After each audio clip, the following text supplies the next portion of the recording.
नाग पंचमी की पौराणिक कथा। नाग देवता की कृपा की अद्भुत कहानी। हर हर महादेव, जय नाग देवता।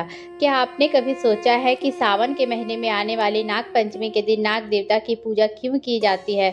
कहा जाता है कि इस दिन श्रद्धा से नाग देवता की पूजा करने से परिवार पर उनकी कृपा बनी रहती है और भगवान शिव भी प्रसन्न होते हैं। लेकिन नाग पंचमी से जुड़ी एक ऐसी कथा है जिसमें एक स्त्री की सच्ची श्रद्धा ने उसके पूरे परिवार को संकट से बचा लिया था।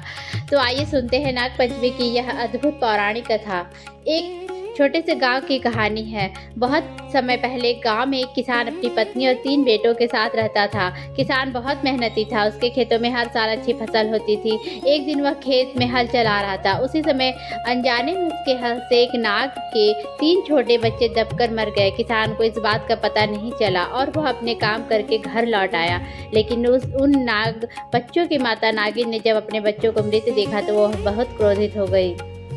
उसने मन में संकल्प लिया, जिसने मेरे बच्चे को मारा है मैं उसके परिवार को नहीं छोड़ूंगी।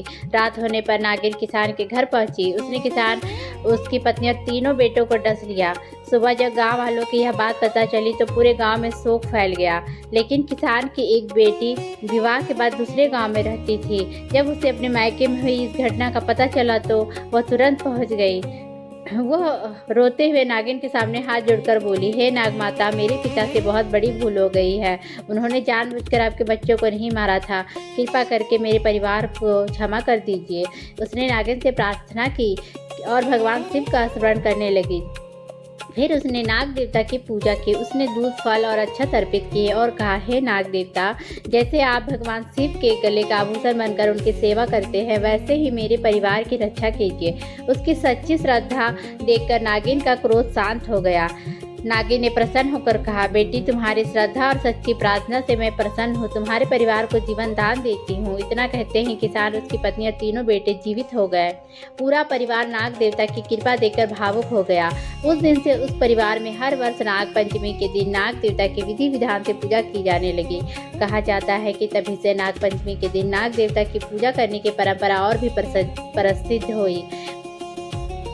भगवान शिव और नाग देवता। नाग देवता का संबंध भगवान शिव से भी माना जाता है। भगवान शिव अपने गले में नाग को धारण करते हैं, इसलिए नाग पंचमी के दिन भगवान शिव और नाग देवता की पूजा को विशेष फलदायी माना जाता है। इस दिन लोग भगवान शिव का अभिषेक करते हैं और नाग देवता का स्मरण करके परिवार की सुख शांति की प्रार्थना करते हैं। लेकिन सबसे महत्वपूर्ण बात है, पूजा केवल डर से नहीं बल्कि श्रद्धा और जीवों के प्रति करुणा से करनी चाहिए। कथा से मिलने वाली सीख। इस कथा से हमें 3 महत्वपूर्ण बातें सीखने को मिलती है। पहली, किसी भी जीव को जानबूझकर नुकसान नहीं पहुंचाना चाहिए। दूसरी, सच्चे मन से की गई प्रार्थना और भक्ति में बहुत शक्ति होती है। तीसरी, भगवान शिव की भक्ति हमें सभी जीवों के प्रति दया और सम्मान करना सिखाती है। इसलिए नाग पंचमी के दिन नाग देवता का स्मरण करें और भगवान शिव से अपने परिवार की सुख शांति की प्रार्थना करें। ओम नमः शिवाय। अगर आप भी भगवान शिव और नाग देवता में श्रद्धा रखते हैं तो कमेंट में लिखिए ओम नमः शिवाय। और ऐसे ही पौराणिक कथाओं के लिए हमारे चैनल को सब्सक्राइब जरूर करें। हर हर महादेव।